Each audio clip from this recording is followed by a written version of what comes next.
I will happily support this motion. All efforts to ensure Scottish sovereignty and indeed ensure Scotland's independence deserve to be backed. But I fear that this likelihood of seeking salvation through Westminster procedures is as likely to be as forlorn as the debacle in the United Kingdom Supreme Court. The reference there, especially without even having the authority of a bill having been supported by the Scottish Parliament, was supreme folly, compounded by its advocacy by a Lord Advocate who had all the passion and appetite for it as someone eating a bowl of cold sick. But the overreach in the dictum, by all means. Mr Deputy Speaker, as the honourable gentleman noticed that since the supreme folly, as he described it, of going to the Supreme Court, the polls have rocketed in the direction of pro-independence support across Scotland. If that's failure, I don't know what success looks like. I very much welcome the increase in the polls, as I'll come on to. But what we have to do is to find a route and a method to get there. And so far, the courts have ruled out, and indeed it looks like the political options, certainly here, are limited.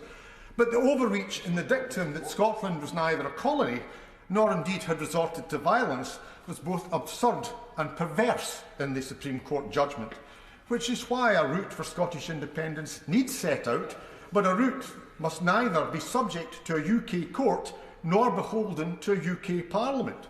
Legally, historically, politically, the people of Scotland are sovereign, not a UK court or a UK Parliament. That has been part of our constitutional history, as other members have mentioned.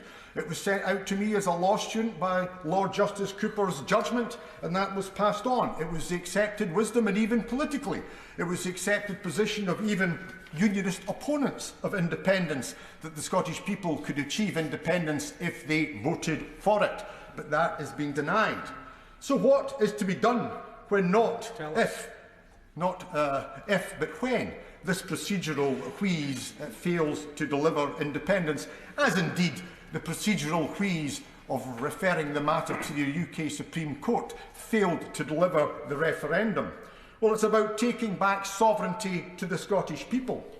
On Saturday, as well as attending a political meeting in the afternoon, I went to a concert of the Proclaimers in Edinburgh on the Saturday night. The crowd fair enjoyed the song Cap in Hand. We fight when they ask us. We boast, then we cower. We beg for a piece of what's already ours.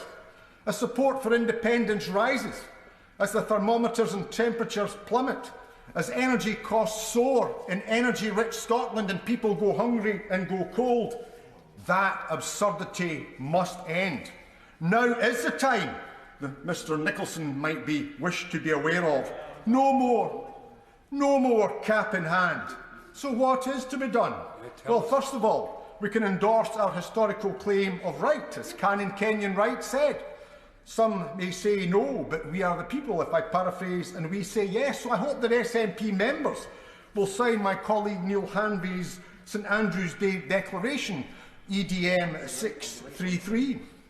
I all hope that they will support an independent... Just gently remind, no mention of members' Christian surnames. Please refer to them by their constituencies. Mr Deputy Speaker, the Independence Convention requires to be supported. It's necessary for two reasons: to bring together the democratically elected representatives of Scotland, our MPs and MSPs. It's required, first of all, to rebut that it's not the UK Supreme Court that is sovereign, it's the democratically elected representatives of the people of Scotland. And secondly, to drive home, when this motion fails and is defeated tonight, that it's not this Parliament, but the elected representatives of the people of Scotland who are the voice, democratically elected, of the people of Scotland.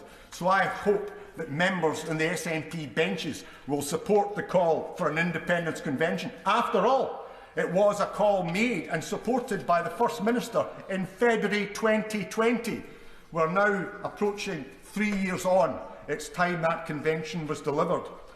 Thirdly, they should support the call for a plebiscite election, one that could be triggered next October and deliver us our referendum, the no ifs, no buts referendum that we were promised by members on the SNP benches.